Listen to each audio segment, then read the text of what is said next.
दोस्तों स्वागत है आपका अपने चैनल प्रैक्टिकल साइट विजिट में। दोस्तों अधिकतर आपने मकान में ज़रूर सुना होगा कि वॉल टाइल और फ्लोर टाइल का नाम आपने अधिकतर मकानों में सुना होगा कि वॉल टाइल क्या होती है और फ्लोर टाइल क्या होती है। अगर आपको नहीं पता है तो मैं बता देता हूं दोस्तों। वॉल टाइल का उपयोग हम या तो बाथरूम के अंदर करते हैं या फिर किचन के अंदर करते हैं। ठीक है दोस्तों, वॉल टाइल का उपयोग दो ही जगह पर होता है। बाथरूम में भी फ्लोर लगता है और किचन में भी फ्लोर लगता है, लेकिन दोनों जगह पर बाथरूम और किचन में वॉल टाइल का उपयोग किया जाता है। लेकिन जो रूम्स होते हैं, हॉल होते हैं, किचन होती हैं और उसके अलावा जो मास्टर बेडरूम होते हैं, ड्राइंग रूम होती है, इस जगह पर अधिकतर हम फ्लोर टाइल का उपयोग करते हैं दोस्तों। अब अलग अलग स्टेज होती है दोस्तों, मकानों के अंदर अलग तरीके से फ्लोर टाइल का उपयोग करते हैं और जो फ्लैट्स होते हैं 1 BHK होते हैं, 2 BHK होते हैं, उसमें अलग तरीके से हम वॉल टाइल फ्लोर टाइल का उपयोग करते हैं। ठीक है दोस्तों, अब आज की वीडियो में दोस्तों मैं आपको ये चीज़ बताऊंगा कि आपको फ्लोर टाइल अगर आप लगवाते हो मकान के अंदर तो उसे चेक किस तरीके से करना है, क्या तरीका होता है उसका चेक करने का, और उसे मेंटेन किस तरीके से रखना है। ये दोनों चीज़ों के बारे में मैं आपको बताऊंगा दोस्तों। वीडियो शुरू करने से पहले एक रिक्वेस्ट है, वीडियो को अंत तक जरूर देखिए, क्योंकि अंत तक आप वीडियो को देखेंगे तभी आपको सारे पॉइंट्स का समझ में आएगा।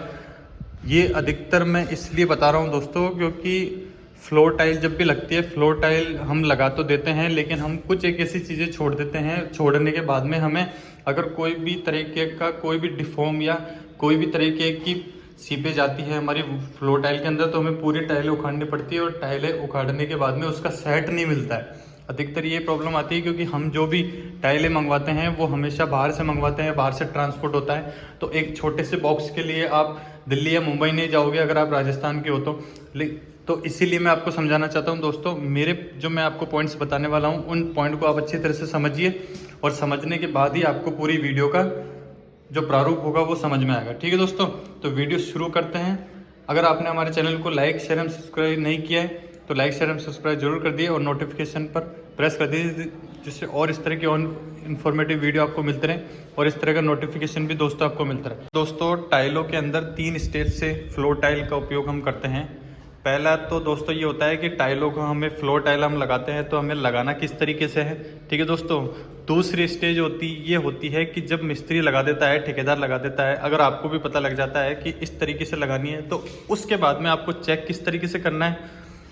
चेकिंग जरूरी है दोस्तों। चेकिंग मैं हमेशा अपनी वीडियो के अंदर ये बोलता हूँ, चाहे ठेकेदार का काम हो, चाहे आपके घर का काम हो या आप कहीं पर ड्यूटी करते हो, चेकिंग अगर आप करना सीख जाओगे तो अपने आप सारा काम हो जाएगा। चेकिंग करने के बाद में तीसरी चीज़ ये है कि टाइलों को मेंटेन किस तरीके से रखना। तो दोस्तों शुरू करते हैं। सबसे पहले कि टाइलें हम लगाते किस तरीके से।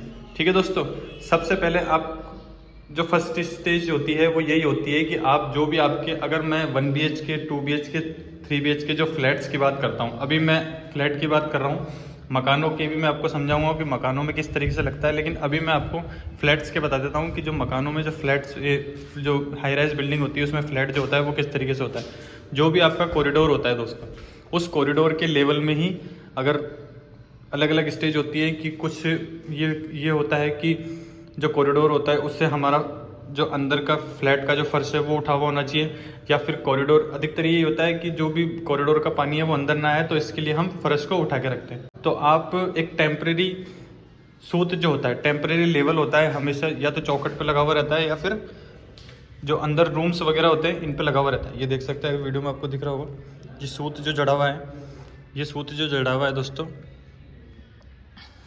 अब ये लेवल हम, अगर मैं रूम्स की बात करता हूँ, ये हॉल है, इस हॉल में आपको समझने में थोड़ी परेशानी होगी, लेकिन अगर आप रूम को समझ लोगे तो आसानी से आप समझ सकते हो। उसी ये जैसे ये कमरा है दोस्तों, अभी देख सकते हैं ये कमरा है।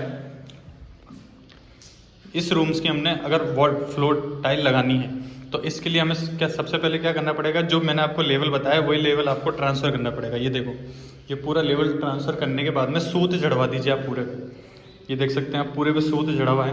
फर्स्ट काम आपको ये करवाना है कि कोई भी काम कराओ, सबसे पहले आप उस जगह का लेवल निकलवा लीजिए। ठीक है दोस्तों, लेवल लगने के बाद में दूसरी चीज़ अब क्या करनी है, ये तो हो जाती है हाइट का डिसीजन कि आपको फिक्स फर्श क्या रखना है।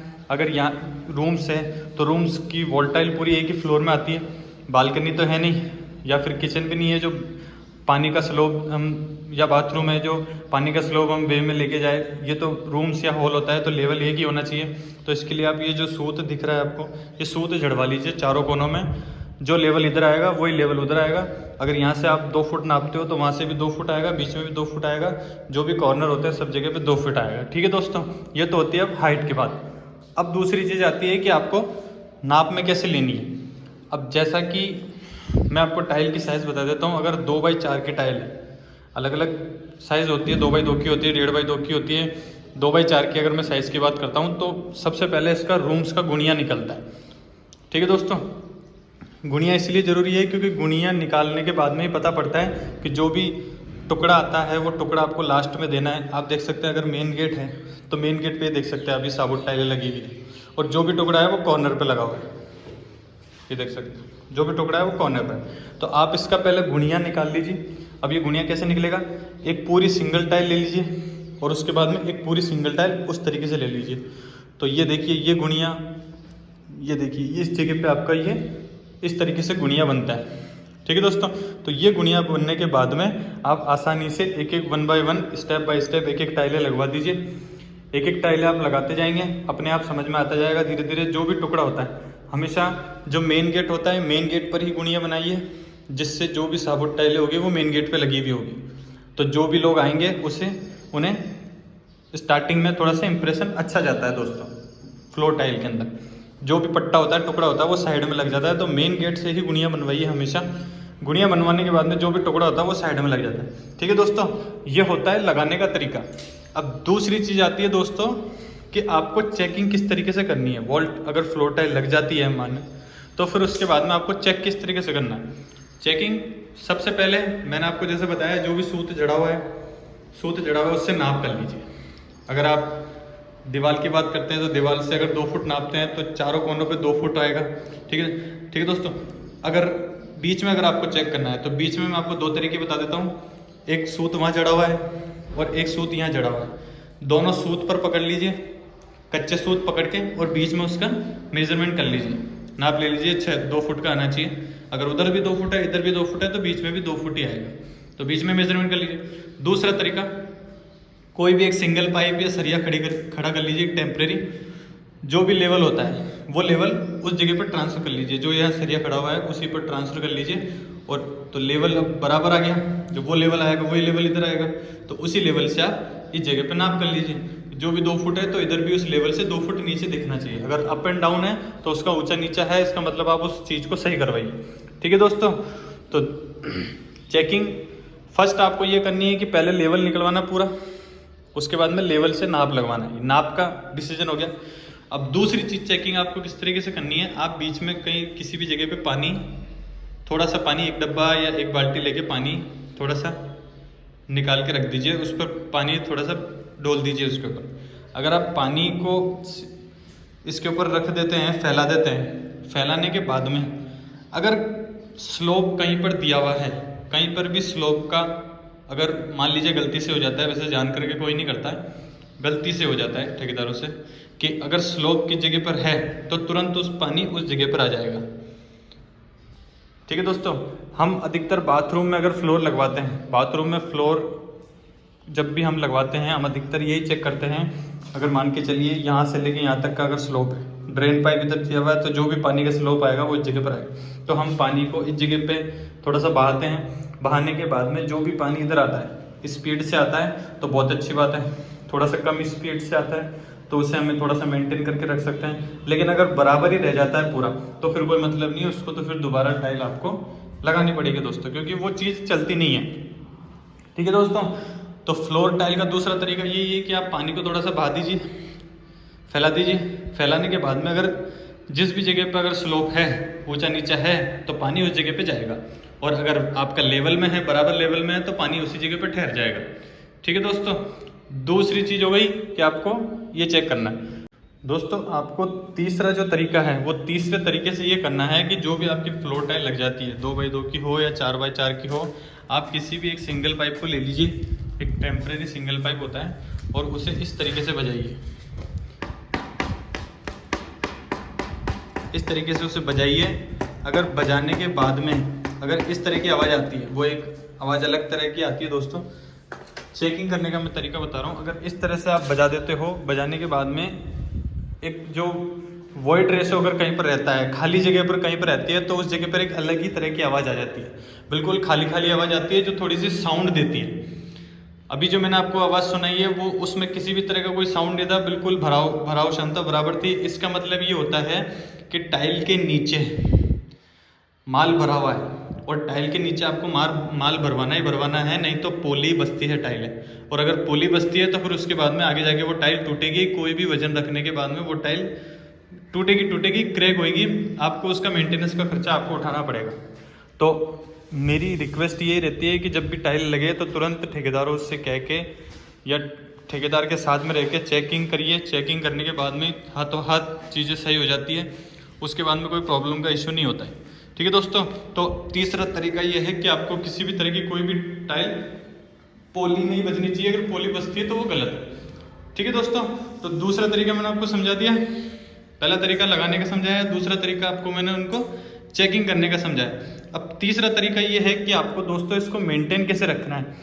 अब मेंटेन ऐसे रखना है, जो भी टाइल होती है उसकी ग्राउटिंग होती है। सबसे पहले तो ग्राउटिंग कहाँ होती है, जो भी जॉइंट्स आते हैं, प्लस के जो जॉइंट आते हैं, जो भी प्लस के जॉइंट आते हैं उस जगह पे ग्राउटिंग होती है। ग्राउटिंग इन द सेंस मतलब ये होता है कि उनमें माल भरा जाता है, उनको मजबूत करने के लिए, उनकी बॉन्डिंग बनाने के लिए, जिससे जब भी अगर हम इस पे पानी आता है या कोई भी कचरा आता है तो वो कचरा उस जगह के अंदर ना जाए, बिल्कुल जगह के अंदर ना जाए। उसके लिए हम ये देख सकते हैं अभी जो वाइट है ये ग्राउटिंग होती है। ये ग्राउटिंग हम करना जरूरी है, ग्राउटिंग नहीं करते हो तो वॉइड रेशो अंदर जाते हैं। ठीक है दोस्तों। तो एक ग्राउटिंग होनी चाहिए। दूसरी चीज़, इस पे प्रॉपर तरीके से लेमिनेशन कर दीजिए। लेमिनेशन मैं आपको दिखा देता हूँ। जिस तरीके से हम मोबाइल पे लेमिनेशन करते हैं उसी तरीके से आपको टाइल पे लेमिनेशन करना है। ये देख सकते हैं, ये पूरा टाइल पर लेमिनेशन है। आपको दिख रहा होगा ये जो बबल्स उठे हुए हैं ये इस लेमिनेशन के हैं। और ये लेमिनेशन करने से ये होता है कि आप जैसे कोई भी काम करवाते हो, प्लास्टर करवाते हो, पीओपी करवाते हो, या फिर कोई भी एमएस बॉक्सिंग का काम कराते हो, प्लम्बर का काम कराते हो, कुछ भी कराते हो XYZ अपने मकान के अंदर, तो लेमिनेशन आप पहले कर दीजिए। अगर आप फ्लोर टाइल पहले लगा देते हो तो फ्लोर टाइल पहले लगा दोगे तो उसके बाद आप कुछ भी काम करोगे तो उसका कचरा नीचे आएगा, उसका कचरा आपके वॉइड रेशो में नहीं जा पाएगा। ये जो गैप आते हैं इस गैप के अंदर वो कचरा ना जाए, उसके लिए हम लेमिनेशन पहले करवाते हैं। लेमिनेशन करने का सबसे मेन रीज़न यही होता है कि एक तो उसकी फिनिशिंग को बरकरार रखना और उसकी मेंटेनेंस को बरकरार रखना, इसी के लिए लेमिनेशन किया जाता है। लेमिनेशन रोल होता है पूरा दोस्तों। लेमिनेशन ये प्रोटेक्शन हो जाता है। अब प्रोटेक्शन के बाद में दोस्तों लास्ट चीज़ बचती है आपकी स्कर्टिंग। अब मैंने अधिकतर लोगों को ये देखा है कि जब भी स्कर्टिंग लगवाते हैं 6 इंची का टुकड़ा लगता है, 4 इंची का टुकड़ा लगता है, पूरी वॉल पे लगता है बिल्कुल मैचिंग का। जो भी फ्लोर टाइल लगती है उसी की मैचिंग की स्कर्टिंग लगती है। जो भी साइज़ की, अगर 4 फीट की टाइल है तो 4 फीट की स्कर्टिंग लगेगी, अगर 8 फीट की टाइल है तो 8 फीट की स्कर्टिंग लगेगी, और 2 फीट की टाइल है तो 2 फीट की स्कर्टिंग लगेगी। लेकिन सबसे ज़रूरी चीज़ जो होती है दोस्तों कि हमेशा जो स्कर्टिंग होती है वो जो भी दीवार होती है आपकी, अगर दीवार पर प्लास्टर होया हुआ है तो उससे आप कम से कम 2 से 3 सूत उस स्कर्टिंग को बाहर निकाल के रखिए। ये देख सकते हैं, स्कर्टिंग को पूरा बाहर निकाल के रखिए, क्योंकि जब भी इस पर पेंट आएगा तो इस पर इस जगह तक आपका पेंट खत्म हो जाएगा दोस्तों। होता क्या है, अधिकतर लोग ये करते हैं कि जो भी दीवार होती है उसके बराबर में स्कर्टिंग लगा देते हैं। लगाने के कारण ये होता है कि जब इस पर पेंट आता है, पीओपी आती है और या फिर पुट्टी आती है तो वो सीधी स्कर्टिंग को क्रॉस कर जाती है और वो फिर दिखती नहीं है, लुकिंग वाइज अच्छा नहीं लगता। तो स्कर्टिंग के लिए आप हमेशा ये करिए कि जो भी दीवार होती है उस दीवार से 2 से 3 सूत आप हमेशा उससे बाहर निकलवा के रखिए, अगर लुकिंग देनी है तो। ठीक है दोस्तों। तो स्कर्टिंग का प्रॉपर वे में ध्यान रखना है। स्कर्टिंग भी सूत में होनी चाहिए। अगर वहाँ से एक आप ठिया लगवा दीजिए, यहाँ से आप ठिया लगवा दीजिए, उसके बाद प्रॉपर तरीके से उसकी सूत में करवाइए। अगर कोई क्रॉस गुणिया आता है तो उसे गुणिये में भी करवाइए। ये देख सकते हैं गुणिया भी होता है, टाइलों की स्कर्टिंग है तो गुणिया भी करवाइए। ठीक है दोस्तों। तो फ्लोर टाइल के बारे में आई थिंक मेरे हिसाब से सारी चीज़ें क्लियर हो गई होंगी कि आपको किन किन चीज़ों का ध्यान रखना है।